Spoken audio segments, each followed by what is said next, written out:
Olá, irmãos, saúdo cada um de vocês com a graça e a paz do nosso Senhor Jesus Cristo, amém? Hoje está um dia lindo, ensolarado, eu estou de folga, então eu estou gravando o nosso devocional agora, no meio da tarde. Olha que privilégio. Deus me abençoou com um dia ensolarado de folga.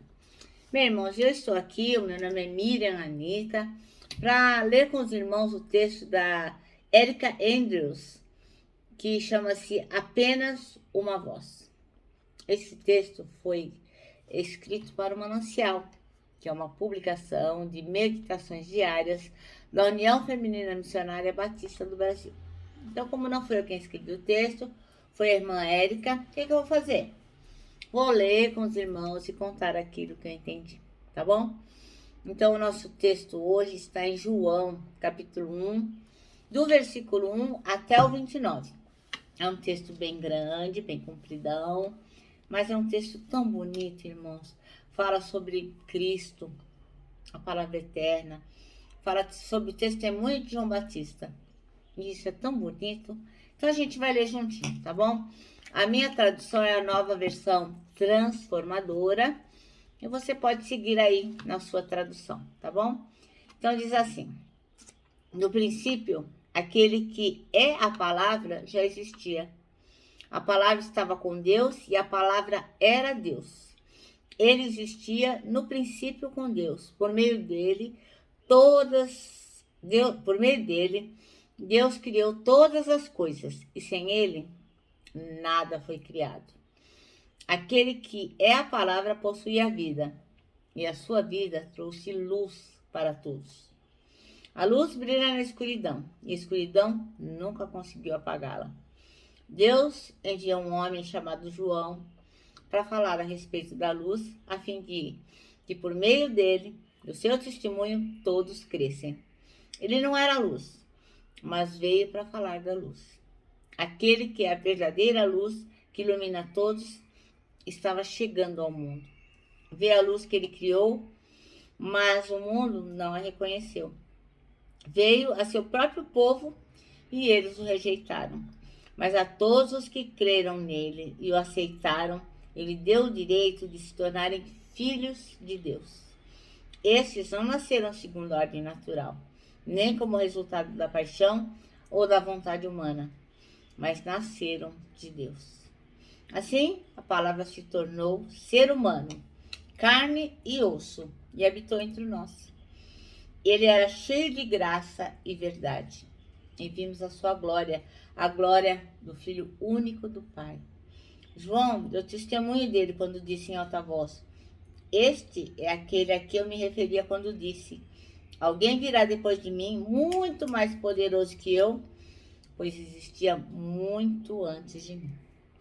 De sua plenitude, todos nós recebemos graça sobre graça. Pois a lei foi dada por meio de Moisés, mas a graça e a verdade vieram por meio de Jesus Cristo. Ninguém jamais viu a Deus, mas o Filho único, que mantém comunhão íntima com o Pai, o revelou. Este foi o testemunho de João quando os líderes judeus enviaram de Jerusalém sacerdotes e levitas para lhe perguntar: quem é você? Ele respondeu com toda franqueza: eu não sou o Cristo. Então, quem é você? Perguntaram eles. É Elias? Não, respondeu ele. É o profeta por quem temos esperado? Não. Afinal, quem é você? Precisamos de uma resposta para aquele que nos enviaram. O que você tem a dizer de si mesmo? E João respondeu com as palavras do profeta Isaías: eu sou a voz que clama no deserto. Preparem o caminho para a vinda do Senhor. Então, os fariseus que tinham sido enviados lhe perguntaram: se você não é o Cristo, nem Elias, nem o profeta, que direito você tem de batizar? João lhes disse: eu batizo com água, mas em seu meio há alguém que vocês não reconhecem. Embora ele venha depois de mim, não sou digno de desamarrar as correias de suas sandálias. Esse encontro aconteceu em Betânia, um povoado a leste do Rio Jordão, onde João estava batizando. E no dia seguinte, João viu Jesus caminhando em sua direção e disse: vejam, esse é o Cordeiro de Deus, que tira o pecado do mundo. Amém? Senhor Jesus, que nós possamos crer no Cordeiro de Deus que tira o pecado do mundo. Que nós possamos viver as suas pegadas, que possamos ser filhos dignos daqueles que o Senhor realmente se alegra em ter. Em teu nome que oramos. Amém. Bom, irmãos, então, eis que estamos aqui diante do devocional Apenas uma Voz. A irmã Eric Andrews escolheu o versículo 23 para ser o chave, que diz: João respondeu com palavras do profeta Isaías: Eu sou a voz que clama no Deus destro. Façam um caminho reto para o Senhor. Então a Bíblia diz que que João, ele era de uma linha de sacerdote. O seu pai Zacarias, ele era sacerdote, né? Então a gente vê lá em Lucas 1, 5.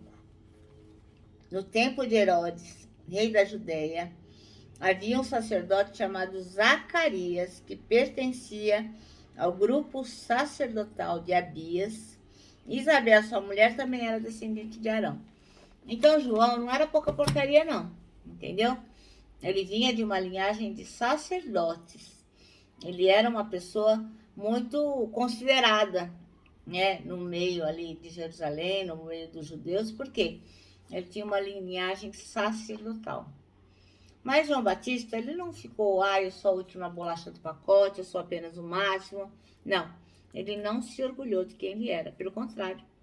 Ele cresceu e se fortaleceu em espírito, enquanto vivia uma vida simples no deserto, até aparecer publicamente a Israel, como está lá em Lucas 1:80. Lucas 1:80, vamos olhar aqui, que eu até fechei. Lucas 1:80. E o menino crescia e se fortalecia em espírito e viveu no deserto, até aparecer publicamente em Israel. Então João, ele viveu no deserto, né? Ele só apareceu quando era chegada a hora dele aparecer.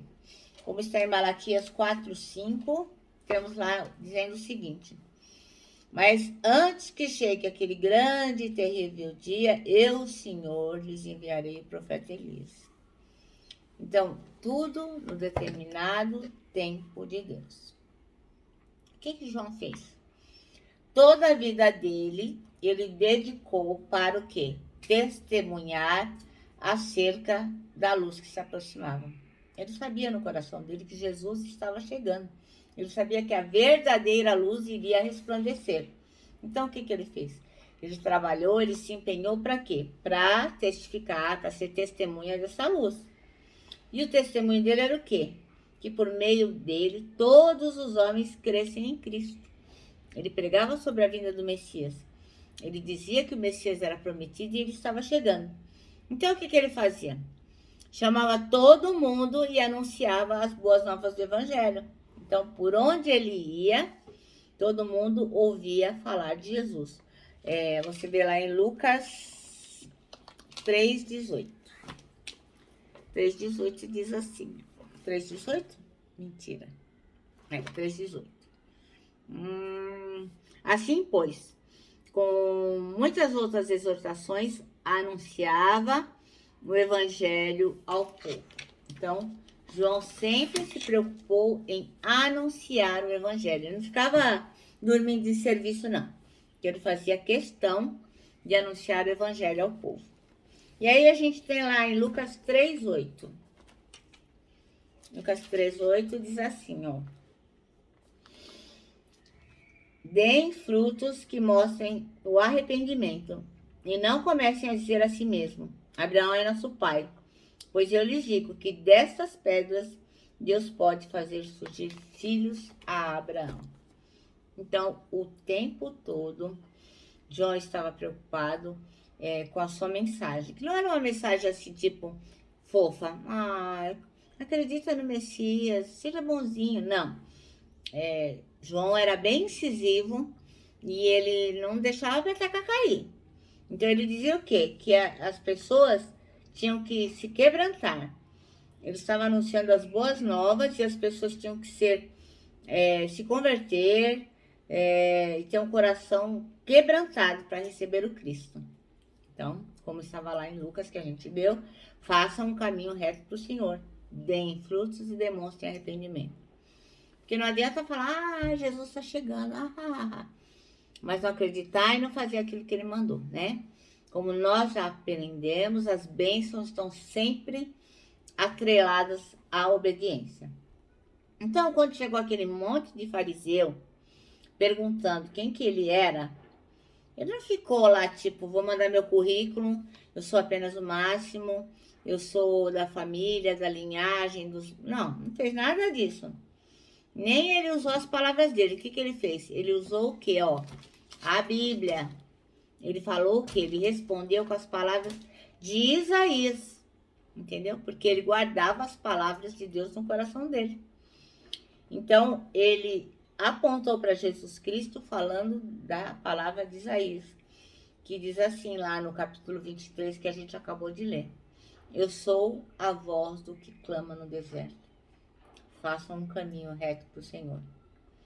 Então, assim como João, nós também somos aquelas pessoas que só podem testemunhar dele, de Jesus, para as pessoas. Como a gente aprendeu no culto recentemente, uma pessoa perguntou para o pastor, existe verdade absoluta? Não existe verdade absoluta porque as pessoas não pensam igual. Mas, por exemplo, para mim, a Bíblia é a verdade absoluta. Para mim, aquilo que Jesus Cristo fez é verdade absoluta. Então, não há como contestar. Então, nós temos que testemunhar desta verdade que para nós é absoluta. Não dá para discutir o que Jesus fez na cruz. Ele sofreu, morreu e ressuscitou para salvar cada um de nós. E como diz o apóstolo Paulo, do qual eu sou o maior dos pecadores. Então, Jesus fez tudo isso por mim. Jesus fez tudo isso por você. Ele pagou um preço altíssimo pelos nossos pecados. Então, nós temos que, assim, devotar a Ele tudo o que nós temos e somos. Então, se você não conhece a Jesus Cristo, você tem que ler a Bíblia, para conhecê-lo. Aqui está revelada toda a palavra de Deus. Então, você tem que ler a Bíblia, ouvir a palavra, porque a fé vem por ouvir a palavra de Deus. Se você já ouviu falar de Jesus, você tem que se render a Cristo e dizer, sim, Jesus, eu acredito no seu sacrifício. Declarar com a sua boca que Jesus Cristo é o Senhor e Salvador da sua vida. Agora, nós que já conhecemos a Jesus, a gente não pode se orgulhar de quem a gente é, de quem a gente pode vir a ser. Porque eu tenho o cargo tal na igreja, porque eu tenho o cargo tal na empresa. Porque eu estudei, eu sou PhD, eu sou mestre, eu sou doutora. Não. Isso tudo para Jesus Cristo não vale nada se não for usado em favor do reino dele. Então, o que o nosso texto diz? Que a gente não pode se orgulhar dos nossos títulos, mas que temos que seguir o quê? Jesus Cristo. É isso que nós temos que fazer. Seguir a Jesus Cristo. A gente tem que apontar somente para Ele, o autor e o consumador da nossa fé. Então, não importa, irmão, o cargo que você tenha, o quanto você se acha importante, o quanto dinheiro você tem na poupança, o quanto você acha que você tem segurança. Se você não tem Jesus Cristo, você não tem nada. Agora, eu vou dizer para você, amado, se você tem um problema que você não está conseguindo resolver, sabe aqueles problemas assim, que você fala, como eu vou resolver essa questão, né? Mães preocupadas com seus filhos, crianças que não querem se dedicar à escola, pessoas que estão com doença em família, óbitos, problemas no casamento, enfim, problemas de relacionamento. Não se preocupe, porque Jesus Cristo, Ele olha para todos nós, mas você tem que atrelar a sua condição de obedecer ao que Ele tem para você. Ele vai te abençoar, eu tenho certeza disso. Cada um desses problemas que você tem em mente agora, que você está falando, como eu vou resolver, o Senhor pode lhe ajudar. Talvez não resolva do jeito que você gostaria, mas Ele vai lhe ajudar. Mas você tem que atrelar, conhecer a sua palavra, vivenciar a sua palavra e obedecê-la, tá bom? Bom, nosso manancial termina assim, Sua vida tem apontado para Cristo? Se a sua vida não tem apontado para Cristo, se a sua vida tem apontado para preocupações, para riqueza, dinheiro, cargo, você está no caminho errado, irmão. A sua vida tem que estar unicamente apontado para Jesus. Amém? Eu me despeço aqui com o meu abraço fraternal, com o meu abraço diário de ursa. Lembrando, ó, em 2021 ninguém solta a mão de ninguém. E lógico, né? A nossa palavra de ordem que é saudades.